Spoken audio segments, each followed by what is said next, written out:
All right. So Amy goes on. Besides his dad, who are some of Brock's favorite wrestlers? So the one that I think because of the same thing, nobody knows the timeline, so everybody just assumed my dad was my favorite. He wasn't because I just simply didn't see him wrestle. We're starting to figure that out. Yeah. Yeah, Yeah. and so my favorite growing up was the Heartbreak Kid, Shawn Michaels. He was my favorite, hands down, and he was part of the match that actually made me really want to become a wrestler. Him and Taker, that first one, WrestleMania 25. 25. Yes, sir. I sat there glued to the ring, watching every moment of that match, and that's when it clicked in my head. I was like, I know this is what my dad does, and I've been to these shows and been around it, but it was the first time I remember. I think this is what I want to do. That they just went out and had that crowd in the palm of their hands, and I want to feel that. I'm sure you have. Have you been able to meet Shawn?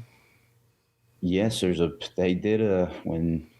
WWE did a Raw in Charlotte. I remember he brought me and two of my buddies down early, and there's somewhere around here there's a picture with me meeting Shawn. That might have been the only time.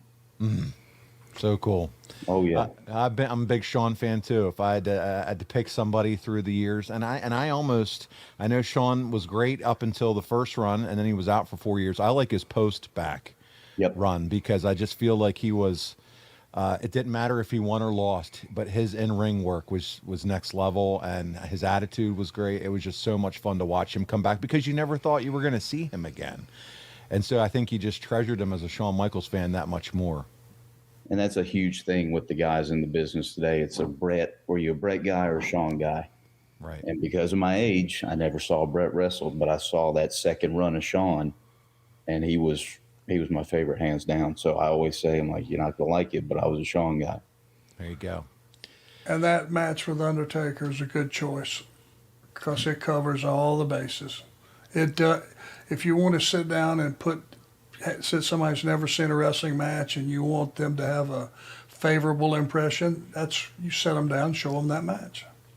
It's all the emotion, everything, and those two of the best of all time. Most people's Mount Rushmore could easily find Taker and Shawn on it, and it's one for the books.